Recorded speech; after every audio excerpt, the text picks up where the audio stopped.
Alagoas. Take a slow breath before we begin, not to calm yourself, but to prepare. Because this story doesn't ask for comfort, it asks for honesty. Let me start with a question that sounds simple, but isn't. Have you ever watched someone prepare for a wedding and felt that something was deeply wrong, even though no one dared say it out loud? The dress is ready. The house is full. The guests are already whispering. And yet, the air feels heavy, as if joy itself has been asked to wait outside. Now place yourself somewhere unfamiliar. Northeastern Brazil, the province of Alagoas. The year is 1879. This is not the Brazil of postcards or beaches. This is a land ruled by sugar, silence, and obedience. A place where wealth is measured in land and control is measured in people. Slavery is still legal here. Not hidden, not debated quietly. Legal, public, unquestioned. And in this world, every house tells two stories at once. The one visitors are allowed to see, and the one buried behind walls, beneath floors, inside human memory. This story begins inside one of those houses. A plantation home built to impress. Wide doors, whitewashed walls, iron balconies brought from Europe to signal refinement.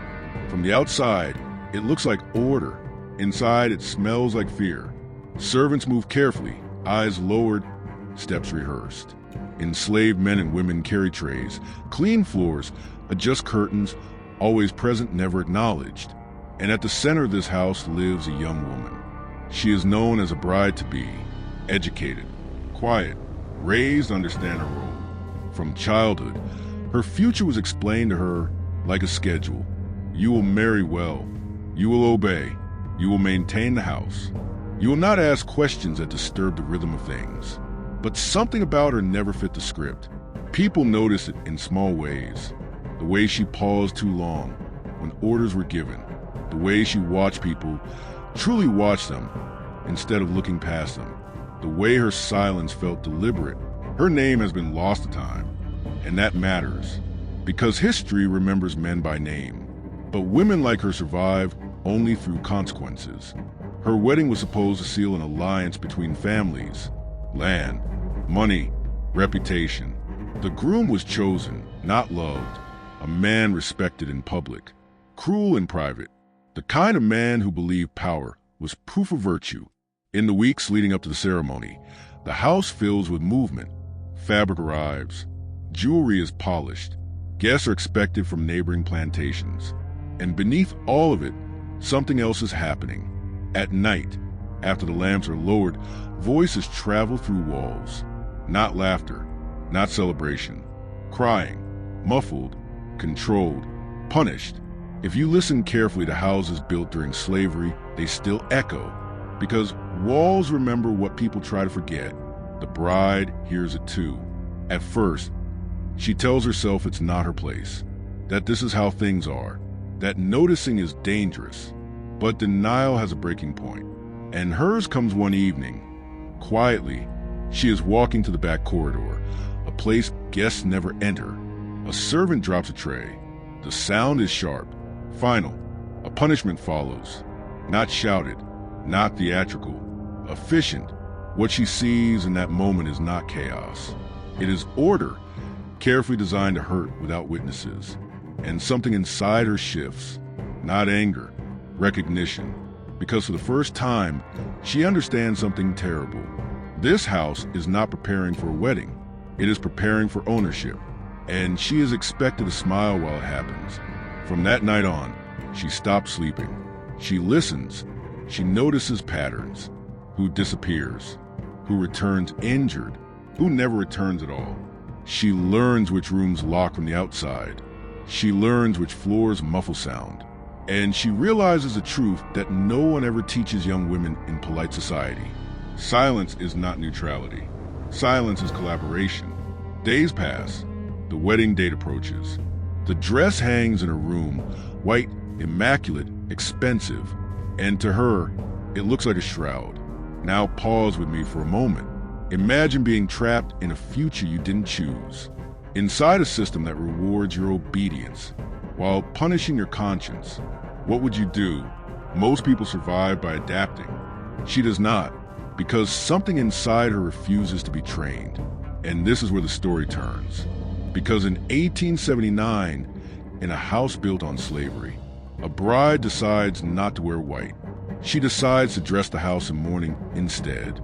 And when the day finally comes, there will be no vows, only consequences. The morning of the wedding arrives without warning, not because the date was forgotten, but because dread has a way of making time feel unreal. The house wakes before the sun. Candles are lit, floors are scrubbed until hands bleed. Food is prepared for guests who will never truly see what they're eating beside. Outside, horses arrive. Carriages line the road. Men in dark coats speak loudly, laugh easily. Women adjust gloves, comment on the heat, on the dress, on the importance of the union. Everything looks right, and that is the most unsettling part. Inside her room, the bride does not move. The dress is laid out beside the bed. White fabric, fine lace, imported silk meant to signal purity, obedience, continuity. She does not touch it. Instead, she sits in silence, fully dressed in something no one chose for her. Black, not fashionable black, not ceremonial black, mourning black, the kind of clothing worn when something has already died. And in her mind, it has, downstairs, the house hums with expectation. Music is tuned, glasses are arranged. The groom waits with the calm confidence of a man who has never been refused. Because in his world, refusal does not exist. When the moment comes, a maid is sent to fetch the bride. She does not respond. Another servant is sent. Still nothing. Whispers begin. Not concern, irritation.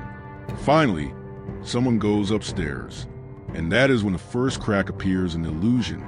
The bride is found standing in the center of her room, dressed in black, eyes steady, hands empty, no veil, no jewelry, no ring, just a woman who has made a decision. Word spreads quickly. Confusion turns to offense. Offense sharpens into anger. The groom ascends the stairs himself. He does not ask questions. He makes statements. He speaks of embarrassment, of reputation, of family honor. He reminds her of what will happen if she does not comply. And this is the moment history rarely records. The exact second when power expects surrender and meets resistance instead. She looks at him and says something simple, not dramatic, not poetic, just honest. She tells him she will not marry a man who owns human beings. She will not build a home on screams. She will not raise children in a house that feeds on suffering. The words land like a slap, not because they are loud, but because they are true. The groom laughs, not with humor, with disbelief, because he believes this is theater, a delay, a tantrum that will pass once pressure is applied. He reaches for her, and she steps back. That step changes everything, because now the audience has grown. Guests gather in the hallway. Servants pause where they stand. The house listens. And then she does something no one expects. She walks past him, down the stairs, into the main hall, where the guests wait, where the music is about to begin, where a wedding is supposed to erase reality with ritual. She stops at the center of the room and speaks, not screaming, not pleading. She names what the house hides. She talks about the rooms that lock from the outside, the punishments delivered quietly, the bodies that disappear without ceremony. She says the house is already full of ghosts, and she refuses to become another decoration. Silence floods the room. Some guests avert their eyes. Some pretend not to hear, because acknowledgement demands responsibility. The groom demands control be restored. He orders her removed, and that is when the house chooses a side. Not the guests, not the men, the enslaved. For years, they have been trained to disappear, to obey, to survive. But something in her refusal breaks the rhythm. No one moves. For a brief moment, power hesitates, and hesitation is dangerous. What happens next is never fully agreed upon in records. Some say she locked herself inside the house. Others say she was restrained. But all accounts agree on one thing. By nightfall, the house was silent, not peaceful, empty. When the doors were finally forced open, what they found ended the wedding forever. The bride was dead. No celebration followed. No procession. No burial worthy of her name. Instead, the house closed. Windows boarded. Rooms sealed. The groom left the province within months. And the plantation never recovered. Locals began to whisper. They said the house refused new owners. That animals avoided it. That at night, lights appeared in rooms with no lamps. They called it cursed. But curses are just truths people are afraid to face. Because the real horror was not her death. It was what her refusal exposed. That a single act of conscience can rupture an entire system. And systems built on cruelty cannot survive being seen. And even now, long after the house has collapsed into dust, people in Alagoas still avoid that land. Not because it's haunted, but in the days after her death, the silence becomes official. Not the quiet of grief, the quiet of control. No public mourning is declared. No investigation announced. No questions encouraged. The wedding guests leave in stages, carrying stories they will later soften for safety. The servants are warned. The enslaved are threatened. Because when a system is exposed, its first instinct is not justice. It is containment. The local authorities arrive late, deliberately late. By the time they step inside the house, the most important evidence has already been removed. Rooms cleaned, objects burned, records adjusted, and what remains is something vague enough to be dismissed. They call it a domestic tragedy. They describe her as unstable. They imply emotional weakness, because history has always preferred to pathologize resistance rather than explain it. There is no trial, no formal charges. The groom provides a statement, brief, measured, unchallenged. He claims distress, shocked, a woman overcome by emotion, and in a society where women's words hold no weight, especially against men of land and title. That explanation is accepted. Officially, the case ends there. But history does not end where paperwork stops, because people talk, quietly, carefully, in kitchens, in fields, in places where power rarely listens. Some say she was killed silence when persuasion failed. Others believe she took her own life rather than submit. But among the enslaved, the story is told differently. They say she chose. Not death, defiance. They remember the way she looked at them. Not as property, not as labor, as witnesses. They remember that for the first time, someone inside the house named the violence aloud. And once named, it could not be undone. Soon, rumors begin to grow. People claim to hear footsteps at night, not pacing, not restless, deliberate, as if someone is walking through the rooms, checking them. They say doors close on their own, that the back corridors feel colder, that animals refuse to cross the threshold. The house gains a reputation. Planners avoid it. Potential buyers decline, because wealth fears contamination. Within a decade, the plantation is abandoned. The sugar fields rot. The buildings decay. And long before abolition arrives officially in Brazil, this house has already been rejected by the future. Here's something rarely discussed. Before laws change, behavior does. Before systems collapse, belief erodes. And sometimes, erosion begins with a single moment of refusal.